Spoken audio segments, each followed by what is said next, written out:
তড়িৎ প্রাবল্য ও তড়িৎ বিভবের পারস্পরিক সম্পর্ক। প্রথম কেস যেটা দেওয়া আছে সেটা হচ্ছে সুষম তড়িৎ ক্ষেত্র। আচ্ছা, সুষম তড়িৎ ক্ষেত্রের জন্য আমরা কি করব, ধরো একটা প্লাস প্লেট নিলাম, একটা মাইনাস প্লেট নিলাম। এই প্লেটটা কি আধানগ্রস্ত? প্লাস। এটার আধানগ্রস্ত হচ্ছে মাইনাস। তাহলে বলরেখাগুলো কিরকম যাবে? প্লাস থেকে মাইনাসের দিকে আমার যাবে।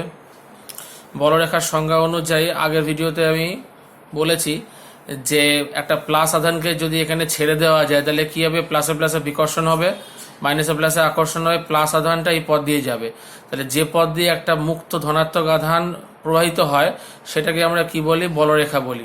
তাহলে এটা কার দিক হলো? ই এর দিকটা, তার ইলেকট্রিক ফিল্ড ইন্টেন্সিটি বা তড়িৎ প্রাবল্যের দিক। সুষম কেন? এই গ্যাপগুলো সব সমান। এবার বলছে যে এখানে একটা বিন্দু নিলাম এ, এখানে একটা বিন্দু নিয়েছি বি। তাহলে এই দুটো বিন্দু নিলে যে বলরেখাটা এর উপর দিয়ে যায় সেটা হচ্ছে এরকম ভাবে যাবে। তাহলে অবধারিতভাবে V A greater than VB, মানে হচ্ছে কি এ বিন্দুর যে বিভব আর বি বিন্দুর যে বিভব, নিশ্চয়ই এ বিন্দুর বিভবটা বেশি বি বিন্দুর বিভব থেকে। কেন বেশি? তার কারণ হচ্ছে যে একটা ধনাত্মক আধানকে ছেড়ে দিলে অটোমেটিক্যালি এ থেকে বিতে যায়, সরবে। তাহলে আমরা কি জানি? সবসময় ধনাত্মক আধান উচ্চ বিভব থেকে নিম্ন বিভবের দিকেই যায়, এটা শিখে এসেছি। তাহলে উচ্চ বিভব থেকে নিম্ন বিভব মানে হচ্ছে ধনাত্মক আধানটা এ থেকে বি এর দিকেই তো মানে যাচ্ছে। সুতরাং তাহলে এটা কি হবে? এটা হবে হচ্ছে উচ্চ বিভব। তাহলে V A greater than VB. এই ব্যাপারটা আগে ক্লিয়ার হওয়া চাই যে ভি এ কেন ভিবির থেকে বড়। মুক্ত ধনাত্মক আধান সরে গেল, সরে যাওয়ার জন্য কি হচ্ছে জানি আমরা উচ্চ বিভব থেকে নিম্ন বিভব দিকেই মুক্ত ধনাত্মক আধান সরে। যে মুহূর্তে ভিবি হয়ে গেল তাহলে ধনাত্মক আধানটা সরার জন্য তাহলে আমি কি সমীকরণ লিখতে পারি? VA minus VB is equal to কি শিখে এসেছি আমরা? বল ইন্টু সরণ মানে কার্য। তাহলে কার্যটা লিখবো কি দিয়ে? এখানে তো একক ধনাত্মক আধান, তাহলে বলের জায়গায় আমাকে ই লিখতে হবে। আর যে দূরত্বটা সরছে সেটা হচ্ছে ডি। কোনটা? না এই এ থেকে বি এর দূরত্ব হচ্ছে আমার ডি। এবার এখানে একটা ঋণাত্মক চিহ্ন আমাকে ব্যবহার করতে হবে। তার কারণ হচ্ছে এখানে ধনাত্মক আধানকে ছেড়ে দিলে কোনো বহিস্থ এজেন্টের কোনো কাজ করতে হচ্ছে না। অটোমেটিক্যালি কি হচ্ছে? ধনাত্মক আধানকে ছেড়ে দিলে ক্ষেত্রটা ধনাত্মক আধানটাকে এ থেকে বিতে নিয়ে চলে যাচ্ছে। সুতরাং যে কার্যটা ঘটছে সে কার্যটা হচ্ছে ঋণাত্মক কার্য। এই ঋণাত্মক চিহ্নের কারণ হচ্ছে কার্য নেগেটিভ। কার্যটা যেহেতু ঋণাত্মক হচ্ছে, বাহ্যিক কোনো বল কাজ করছে না, ইলেকট্রিক ফিল্ডে কি করছে? ধনাত্মক আধানকে এ থেকে বিতে নিয়ে চলে যাচ্ছে। সুতরাং এই মাইনাস সাইনটা আমার চলে আসবে। তাহলে এখান থেকে E is equal to minus of V A minus VB into D লিখতে পারি। এটা গেল হচ্ছে আমার সুষম তড়িৎ ক্ষেত্রের ব্যাপার। এবার এই কেসটাকেই যদি আমি অসম তড়িৎ ক্ষেত্র বা পরিবর্তনশীল তড়িৎ ক্ষেত্র যদি বলা হয়, অসম তড়িৎ ক্ষেত্রের কেস করি, তাহলে অসম তড়িৎ ক্ষেত্রে কি হবে? তাহলে এবার কিছুই না, একই রকম ভাবে এ আর বি দুটো পয়েন্ট নেব। আমার ইলেকট্রিক ফিল্ড কোন দিকে কাজ করছে? একই দিকে কাজ করে, ঠিক আগেরটাও যা কাজ করছিল এভাবেই কাজ করছে। এবারে আমি এই বিন্দুটার ক্ষেত্রে আমি ভি প্লাস ডিভি আর এটা ধরলাম ভি, তার মানে বি পয়েন্টের বিভব হচ্ছে বি। একটু আগে শিখে এসেছি যে এ পয়েন্টের বিভব তার থেকে কি হবে? সামান্য বেশি হবে। তাহলে ক্যালকুলাসের ফর্মে কি লিখবো? V plus DV.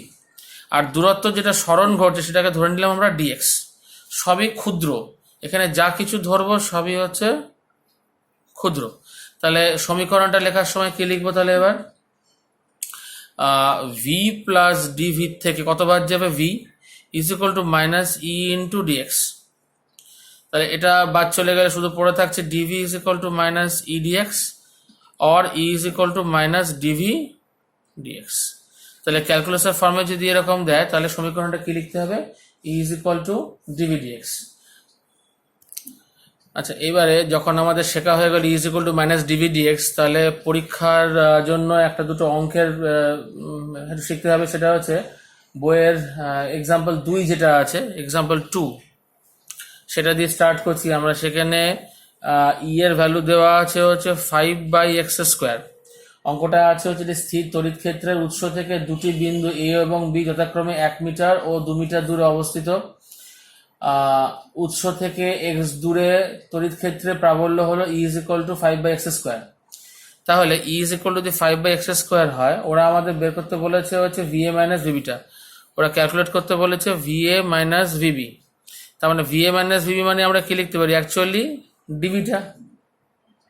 কিন্তু এখানে করতে গেলে আমাকে যেটা মানে প্রথমে ধরতে হবে সেটা হচ্ছে ডিভি ডিএক্স এর ফর্মটাকে যদি ইন্টিগ্রেশন ফর্মে নিতে হয় তাহলে ডিএক্সটাকে এইদিকে কি করতে হবে, গুণ করতে হবে, করে ইন্টিগ্রেট করতে হবে, তাহলে আমরা ভি এর ভ্যালুটা পাবো। কিরম ভাবে পাই একটা উদাহরণের সঙ্গে বেঁধে যায়। তাহলে এই উদাহরণের মধ্যে কি লিখবো, তাহলে ই এর বদলে লিখবো হচ্ছে 5/x², আর এইদিকে লিখবো যেরকম ডিভি ডিএক্স। সমীকরণটা যা লেখা আছে সে ই এর বদলে কি লিখে দিলাম এইটা, আর ডিভি ডিএক্স এর বদলে এটা লিখে দিলাম। তাহলে আমাকে বের করতে হবে হচ্ছে ডিভি। তাহলে ডিভিটা রাখবো খালি একদিকে, DV DX is equal to স্টেপটা আরেকবার রিপিট করে নিচ্ছি, ইমপ্লাইজ ডিভি লিখতে পারি কি -5/x² ডিএক্স। তাহলে -5/x² ডিএক্স কে দুদিকে তাহলে ইন্টিগ্রেট করতে হবে। ডিভি থেকে যদি ভি কে যদি পেতে হয় তাহলে কি করতে হবে, ইন্টিগ্রেট করতে হবে। তাহলে এই দিকের পার্টটাকে ইন্টিগ্রেট করতে হবে। তাহলে ভি কে ইন্টিগ্রেট করব কোন জায়গা থেকে কোন জায়গা পর্যন্ত, এ থেকে বি পর্যন্ত। তাহলে এটা হচ্ছে এ থেকে বি, আমার যেহেতু চেঞ্জটা চেয়েছে ভিএ মাইনাস ভিবি। আর এইটা হবে অঙ্কে বলা ছিল যে 2 থেকে 1, মানে লাস্ট পজিশন হচ্ছে কত, যথাক্রমে 1 মিটার ও 2 মিটারে অবস্থিত। তাহলে 2 to 1 হয়ে যাবে। এটা অনেক সময় মনে হতে পারে যে এটা 1 থেকে 2 হবে, কিন্তু বাইরে একটা কি সাইন আছে, মাইনাস সাইন আছে, সে কারণে এটা 2 থেকে 1 হয়ে যাবে। যেটা আমরা ডেফিনেট ইন্টিগ্রাল শেখার পরে, নির্দিষ্ট সমাকল শেখার পরে শিখবো যে মাইনাসটা যদি আমি প্লাস করতে চাই তাহলে এই লিমিটগুলো কি হয়, উল্টা দিতে হয়, ওপরে 2 চলে যাবে, নিচে 1 চলে আসবে। তাহলে মাইনাস সব এখানে কি করব, একটা -5/x আসবে 2 থেকে 1, তাহলে মাইনাস মাইনাসে কি হয়ে যাবে, প্লাস হয়ে যাবে। তাহলে 5 ইন্টু প্রথমে বসাবো হচ্ছে 1/1 মানে 1 মাইনাস, তাহলে হাফ, এই মাইনাসে মাইনাস হয়ে গেল প্লাস। তাহলে শুধু পড়ে থাকছে কত, 5/x, লিমিট হচ্ছে 2 থেকে 1, তাহলে একবার হচ্ছে 1 থেকে 2, তাহলে 5/1 মাইনাস 5/2। তো সেটাকে যদি আমি 5টা কমন নিয়ে লিখি তাহলে কি দাঁড়াবে, 5 ইন্টু 1 মাইনাস হাফ, তার মানে এটা 5/2, তার মানে এটা 2.5 ইউনিটস। আচ্ছা, এবারে হচ্ছে ফার্স্ট অঙ্কটা রাশিমাল এরকম দেওয়া আছে, v is equal two 2x² 3y³ - 5z²। দেখেই বুঝতে পারছিস যে এটা এক্স ওয়াই জেড তিনটে ডিরেকশনে আছে, মানে 3D ফর্মে আছে। তড়িৎ প্রাবল্য নির্ণয় করতে বলেছে কততে, 2, 4, 5-এ। তাহলে আমরা কি করব, এবার সাধারণ নিয়মে শিখে এসেছি যে ই ইজ ইকুয়াল টু কত, -dv dx। কিন্তু এখানে যেহেতু তিনটে অক্ষ বরাবরই রয়েছে তাহলে আমাকে আইজে কে ফর্মে নিতে হবে। কিরকম, ই ইজ ইকুয়াল টু তাহলে EXI EYJ আর EZ কে ত্রিমাত্রিক XYZ দেখে আমাকে ঠিক করে নিতে হবে যে আমাকে তিনটে অক্ষে বরাবরই আছে IJK। এবারে যখনই আমি EX বলবো তাহলে এই ফর্মুলাটাটি কোনটা হবে, EX এর টার্মসে এটা লিখতে হবে। তাহলে EX নিশ্চয়ই ডেল ভি ডেল এক্স হবে। এবারে সমস্যাটা হচ্ছে বইতে করা আছে ওটা ডিভি ডিএক্স দিয়ে, কিন্তু অ্যাকচুয়ালি হবে ওটা ডেল ভি ডেল এক্স, তার মানে পার্শিয়াল ডিফারেন্সিয়েশন, আংশিক সমাকল। এবার আংশিক সমাকলে যখন আমি করতে যাব কোন পার্টটা নেব, তাহলে এক্স এর সময় 2x² যে পার্টটা নেব, তাহলে ডেল ডিএক্স আর 2x²। এখানে সমস্যা নেই, শুধু ভেরিয়েবলটা এক্সই আছে। তাহলে কত হবে, যেহেতু এখানে ভেরিয়েবলটা শুধু এক্সই আছে সেই কারণে ডি লেখা আর ডেল লেখার মধ্যে কোনো পার্থক্য হচ্ছে না, ডি লিখলেও কাটতে পারবে না। কিন্তু বাই চান্স যদি এখানে থাকতো 2x²y, তাহলে কিন্তু আমাকে ডেল লিখতে আমি বাধ্য ছিলাম, তার কারণ এক্স এর দিকে ওটা আমাকে করতে হবে, ওয়াই এর দিকে করতে পারবো না। যেহেতু এখানে সমস্যা নেই, এক্স ওয়াই জেড তিনটে আলাদা করে আছে, সুতরাং ডেল লিখলে আর ডি লিখলে দুটোতেই ঠিক আছে, অসুবিধা নেই। তাহলে এখানে কত হবে, তাহলে এটা 4x হয়ে যাচ্ছে। একরকম ভাবে EY তাহলে কত হবে, আবার ডেল ভি ডেল ওয়াই হয়ে যাবে, del Y is equal to 3y³। তাহলে সেটা কত হবে, 3 থেকে 9, এটা হচ্ছে হবে y² হয়ে যাবে, 9y²। আর EZ হচ্ছে del V del Z of 5z²। তাহলে 5টা বেরিয়ে এলো ইন্টু 2, তার মানে এটা কত হয়ে যাবে, 10z হয়ে যাবে। আচ্ছা, কিন্তু এর আগে একটা ঋণাত্মক চিহ্ন ছিল, তাহলে এটা হয়ে যাবে -10z। তাহলে এবার কি করব, এটার মধ্যে রিপ্লেস করে দেবো, পরপর সুন্দরভাবে এসে যাবে জিনিসটা। তাহলে ই ইজ ইকুয়াল টু কত দাঁড়াচ্ছে, EX is equal two 4xi plus 9y² j minus 10z k। তাহলে এই যে মানটা লেখা হয়ে গেল, সঙ্গে সঙ্গে আমাকে দেখতে হবে যে কোন কোঅর্ডিনেটে এটা দিয়েছে, কোন স্থানাঙ্কে, 2 4 5, x2 y4 z5। তাহলে সঙ্গে সঙ্গে আমি ই এর মানটা নির্ণয় করব, কোন 2 3 5 নির্ণয় করব। তাহলে এক্স এর বদলে 2 বসাবো এখানে, i 9 3 square j minus 10 z মানে 5। তাহলে এইটাই এখানে হচ্ছে 9, তার মানে হচ্ছে 81 j, না ভুল হলো, 9 9 আরেকটা 9, 81 হবে কেন, এটা হবে হচ্ছে মাইনাস 50k 3 স্কোয়ার, তাই তো, 3 স্কোয়ার মানে 9 9 9 81। হ্যাঁ ঠিক আছে, বইতে দেখতে পাচ্ছি 9 ইন্টু 4 স্কোয়ার লেখা। ও এটা ভুল হয়েছে, এখানে এটা 4 হবে, তাহলে এটা 81 হবে না, 144 হবে। এইটাই প্লাস 144 জে মাইনাস 50k। এবারে যদি আমার ই এর মড ভ্যালুটা বের করতে বলে, মানটা বের করতে, তাহলে আমরা কিভাবে আইজেকের মান বের করতে পারি, 8 স্কোয়ার প্লাস 144 এর স্কোয়ার প্লাস মাইনাস 50 স্কোয়ার। বই থেকে দেখি উত্তরটা লিখে দিচ্ছি, 152.64 ইউনিটস। এটা ক্যালকুলেট করলে চলে আসবে। কিন্তু এইটাই যদি আমরা 2x স্কোয়ার 3y স্কোয়ার না থেকে যদি ভি এর রাশিমালাটা সাপোজ এরকম থাকতো, suppose V is equal two, ধর 2x স্কোয়ার ওয়াই দিল minus plus 3y square Z minus 5xz square, তখন কিন্তু আমাকে এই ই যখন লিখছি বা ই ওয়াই যখন বের করছি আমরা, ধর ই এক্স বের করছি যখন, তখন কি করতে হতো, ডেল ডেল এক্স করতে হতো, কিন্তু 2x স্কোয়ার ওয়াই। এবার এখানে কনস্ট্যান্ট টার্ম কিন্তু 2ও হয়ে যেত, ওয়াইও হয়ে যেত। তাহলে 2yটা কনস্ট্যান্ট মানে বেরিয়ে চলে এসছে, এক্স স্কোয়ারের খালি ডেরিভেটিভ হবে, সেটা হচ্ছে কত, 2x, তাহলে 4xy। এখানে যেটা লেখা থাকবে, যার সাপেক্ষে আমি ডিফারেন্সিয়েশন করছি, তার সাপেক্ষে সেই মানে তার সেই ভেরিয়েবলটার এখানে ডিফারেন্সিয়েট করা যাবে। বাকি যা থাকবে, 2 থাকুক ওয়াই থাকুক জেড থাকুক, সেগুলোকে আমরা ধ্রুবক রাশি বলে যেরকম করে বের করে আনি আগে বের করে দেবো। তাহলে এখানে ইউআই কত হবে, আমি 3y স্কোয়ার জেড বলেছি, তাহলে del del Y of 3y square Z, constant কি হবে, 3 আর জেডটা কনস্ট্যান্ট হয়ে যাবে, ঠিক আগেরটা আমাদের 3 আর জেড আলাদা করে নিয়ে আসতে হবে। আর ওয়াই স্কোয়ার কত হবে, 2y, তাহলে 6yz। একরকমভাবে ই জেড কত হবে, del del Z of minus 5, এইটা, তাহলে এখানেও দেখা যাচ্ছে মাইনাস 5xটা কনস্ট্যান্ট, জেড স্কোয়ারের জন্য কত হবে, 2z, তাহলে মাইনাস 10xz। এখানে কিন্তু ডেল না লিখলে অঙ্কটা কেটে দেবে, কিন্তু ওখানে যেহেতু দুটো একই ছিল, একটাই রাশিমালা ছিল, ডি আর ডেল অসুবিধা হচ্ছিল না। কিন্তু এরকম ধরনের অঙ্কের মধ্যে মিক্সড যদি ভেরিয়েবল থাকে, তাহলে কিন্তু এটা ডেল লিখতে আমি বাধ্য। তারপরে যেভাবে অঙ্কটা করলাম, E is equal to I into 4xy plus J into 6yz plus K into minus 10xz, যা যা করেছি সেইভাবেই থাকবে। যদি আমার xyz এর মান দিয়ে দেয়, সেটা রিপ্লেস করে দেবো, রিপ্লেস করে যে সংখ্যাটা পাবো তার আমি মড ভ্যালু বের করে নেবো, মড ভ্যালু অফ ই বের করে নেবো। আচ্ছা, এবারে যে পয়েন্টটা, সেটা হচ্ছে সুষমভাবে তড়িতাহিত গোলকের দরুন তড়িৎ প্রাবল্য ও তড়িৎ বিভব। খুব সোজা জিনিস, একটা গোলক, তার ব্যাসার্ধ নেওয়া আছে সাপোজ আর, এখান থেকে বললো গোলকটা আধান দেওয়া আছে প্লাস কিউ, টোটাল গোলকের উপর আধান দেওয়া আছে প্লাস কিউ। পি বিন্দুতে কি বের করতে বললো, একটা হচ্ছে তড়িৎ প্রাবল্য অ্যাজ ওয়েল অ্যাজ বিভব। তাহলে প্রথমে তড়িৎ প্রাবল্য যদি বের করতে হয়, তাহলে আমরা ধরে নিই কি প্লাস কিউটা কোথায় কনসেন্ট্রেট করে আছে, এখানে কনসেন্ট্রেট করে আছে।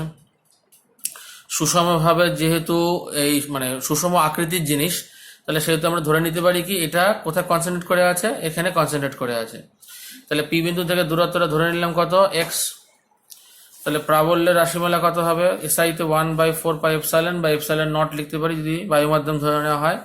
তাহলে উপরটা কি হবে কিউ, নিচেরটা কি হবে এক্স স্কোয়ার, দূরত্বটা হচ্ছে এক্স স্কোয়ার। আর একই রকম ভাবে বিভবের এক্সপ্রেশনটা কি হবে, ভি ইজ ইকুয়াল টু, একটু আগে শিখে এসেছি, 4πε0 কিউ বাই কত, এক্স। এবারে যদি বলে যে গোলকের পৃষ্ঠে কত আছে, পৃষ্ঠে, তাহলে পৃষ্ঠে ভি ড্যাশ ধরলাম, তাহলে 1/4πε0 এক্স এর বদলে কত বসাবো, আর বসিয়ে দেবো। পৃষ্ঠে মানে যখনই পৃষ্ঠে বলবো তখনই এক্স ইজ ইকুয়াল টু কত হয়ে যাবে, আর হয়ে যাবে। আহিত গোলীয় পরিবাহীর অভ্যন্তরে যদি ভেতরে ধরা হয়, এবার আহিত গোলকের কি বলবো ভেতরে, আহিত গোলক তার ভেতরে কোনো বিন্দু যদি দেওয়া হয়, ভিতরে বা বা অভ্যন্তরে, যে কোনো একটা ভাষায় ব্যবহার করা যায়, অভ্যন্তরে তড়িৎ বিভব সর্বত্র কি হবে সমান, তড়িৎ বিভব সর্বত্র সমান, মানে এই বিন্দু এখানে যে কোনো একটা বিন্দু আমি বলি না কেন, সেই বিন্দুর ক্ষেত্রে তড়িৎ বিভব কি হবে সর্বদা সমান হবে। কার সমান হবে? সমান হবে হচ্ছে পৃষ্ঠের সঙ্গে, পৃষ্ঠের ওপর বিভবের সঙ্গে সমান। তাহলে তো মানে পৃষ্ঠের উপরে বিভবের রাশিমালাটা কি এসেছিল, এটা এসেছিল। তাহলে পরীক্ষাতে এই কোশ্চেনটা কিন্তু খুব দেওয়া হয়, শর্ট ফর্মে দেওয়া হয়, এসে কিউ দিয়ে যেতে পারে যে ভিতরে বা অভ্যন্তরে কি হয়েছে তড়িৎ বিভব যদি বলে তাহলে সর্বত্র সেটা সমান হবে, মানটা সমান হবে সব জায়গায় ভেতরে।